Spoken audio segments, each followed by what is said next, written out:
Hi, I'm Judymay Murphy, and today we're going to talk about sulking. We all think that we know what sulking is, but have we really thought about it? Whether we sulk, do we allow people around us to sulk? Is it okay? Is it not okay? What's going on? Well, the first thing to realize is that sulking comes from when you want to communicate to somebody that you're annoyed with them, that you're upset, and you're not actually saying anything. So the reason why this happens might be because you were taught when you were really young that it wasn't okay to let people know if you're upset. So that got closed down. You wanted to say, hey, I don't think it's okay that, or I'd prefer if this, and you just weren't allowed to have that opinion. So you learned how to instead display it on your face. Let everybody know, make it very, very clear that you're not happy, but you're not talking about it. Perhaps though it developed simply because you didn't initially know how, or maybe you wanted to punish someone. And that is a great way to punish someone, to be really, really sulky, to make them have to guess. Some people say that it's kind of a compliment if someone sulks around you, because it means that you know them so well and their bond is so close that they're supposed to be able to guess what's wrong with you. Kind of okay if you're a teenager, not really okay if you're a little bit older than that. The idea is that at this stage we're supposed to be able to say, I feel angry, I feel sad, I feel disappointed, I feel resentful because. And when that isn't happening, that's when we're sulking. So if it's you doing the sulking, realize that you're going to feel a lot better, a lot faster when you A, identify what it is that's going on with you, and B, communicate that, even if it's just communicating it to yourself, but hopefully to the other person who you haven't been saying your truth around. The next thing that you got to look at is, what if there's someone around you who sulks all the time?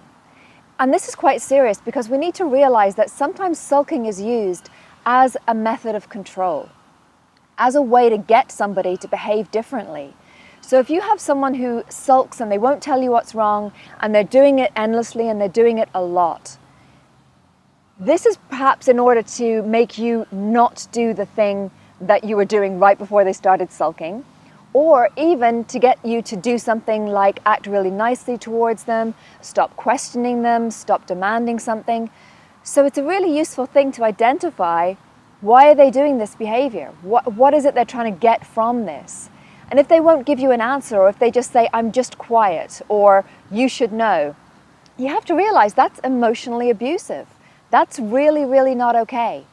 And this is when we have to sort of say, look, I understand that you're upset about something. It's okay if you don't want to explain it to me, and I'm not willing to be around this anymore, because that kind of energy is contaminating your day. That if you wake up and you get yourself into a good place and you're energized and you're excited for the day and you've done all those things that lead to that really good place, and somebody else then just decides they're going to bring it all down, you need to ask yourself whether you want that to be happening in your life.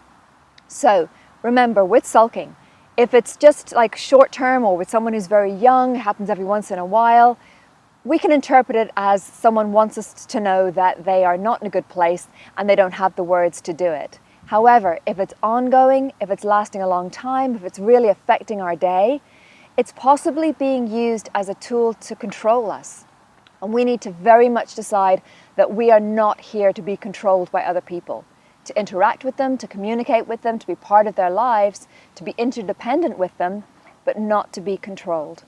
So if you feel that this is happening for you, whether you feel that you're sulking too much or you're around someone who sulks too much, how about we make today the last day that happens? How about we make yesterday the last day that happened? And we decide that from now on, we are going to not only clearly communicate what we're feeling, we're also going to expect that same standard from others. Talk to you very soon. Oh, and if you want to join us on Twitter and Instagram and Facebook, please do. We've got tons of great content on there, different stuff every single day going up. And we'll see you very soon. Until then, stay curious, stay loving, and stay in the game.